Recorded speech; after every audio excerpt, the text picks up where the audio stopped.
Retired Amityville police officer Ken Griguski was the first on the scene that night. 6 murders in one night. I guess you could say it was the worst call I ever had. It was a harrowing sight.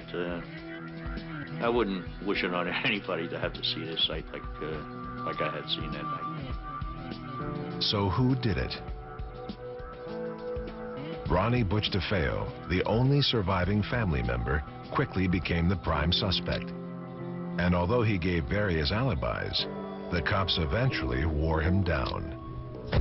The evidence that led to Ronnie, first off, was the .35 caliber Marlin rifle. The box was still up in his room, the empty box. Suffolk County police divers found the rifle at the end of Richmond Avenue dock. He found bloody clothing and all that Ronnie had worn. A year later, he was convicted of all 6 murders and was sentenced to 6 life terms in prison. Amityville went from a sleepy little community to the scene of one of Long Island's worst mass murders. But Butch has always maintained that he did not act alone. How could one guy do all this damage, kill 6 people with a .35 caliber Marlin rifle that makes a lot of noise? How could he do this and nobody was able to get up and get away?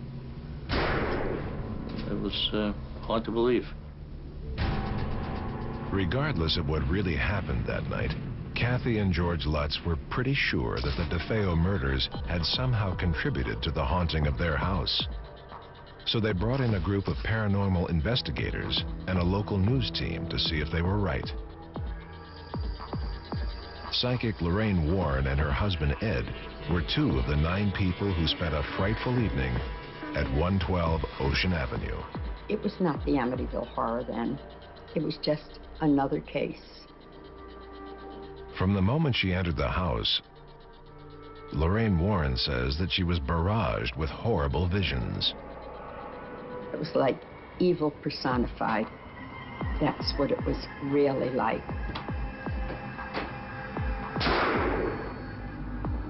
And Warren has a different explanation as to why the DeFeos all remained asleep on their stomachs while Butch went on his rampage. I think that the DeFeo family may have been in a state of what we call phantomania, or psychic paralyzation, that can be brought on by spirit activity. Phantomania or an accomplice? We'll come back to that later. For Lorraine Warren, there was never a doubt that what the Lutzes claimed happened at 112 Ocean Avenue was real. I don't think it was haunted. I know it was haunted. It's the most haunted home in the world. Or is it? There may be some pretty strong evidence that believers in the Amityville Horror were duped. But unless you experience a haunting for yourself, how can you actually tell if it's real?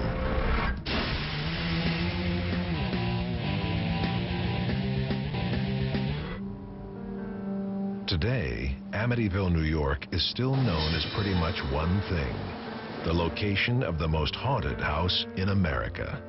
And every time a sequel to the original Amityville horror film comes out, Ocean Avenue becomes a veritable sea of crazed ghost hunters and irritated neighbors. You gotta leave them alone! But why does Hollywood and just about everyone else ignore what this small village has known for 30 years? I think it's a big ripoff, and I don't think it's right.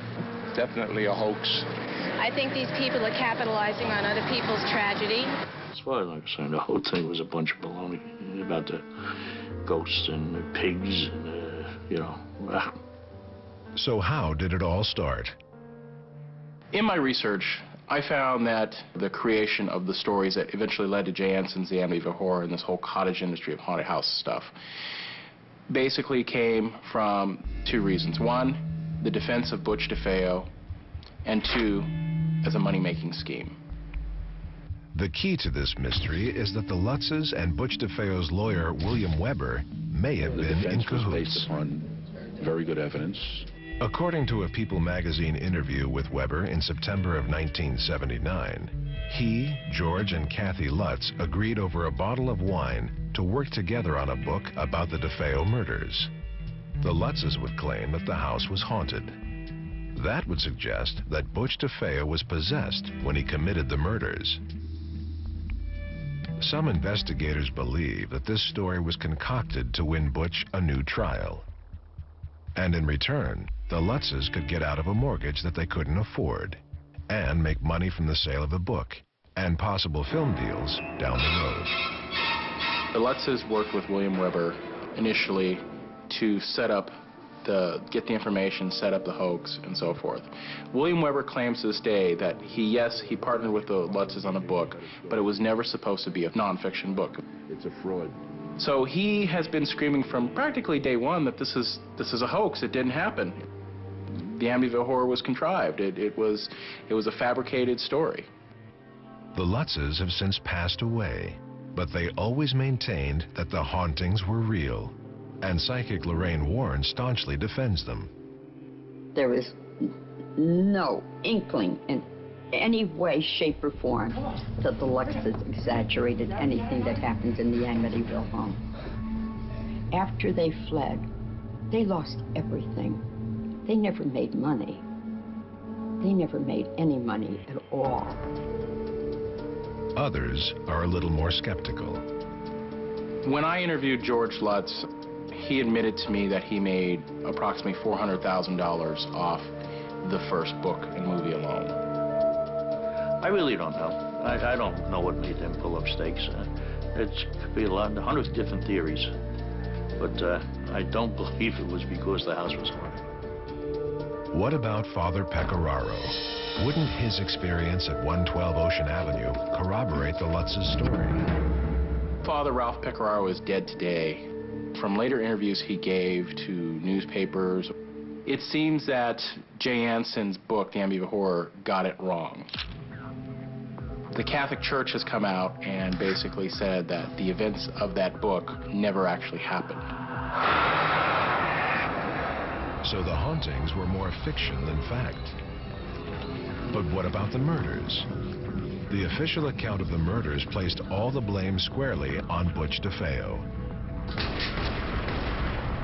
After a 3-year investigation, what I found is strikingly different.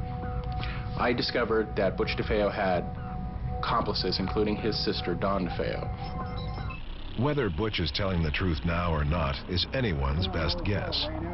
Did you take the life of your sister, Allison DeFeo? No, sir, I did not. Did you take the life of your brother, Mark DeFeo? No, sir, I did not. But the idea that the devil made him do it is pure fiction.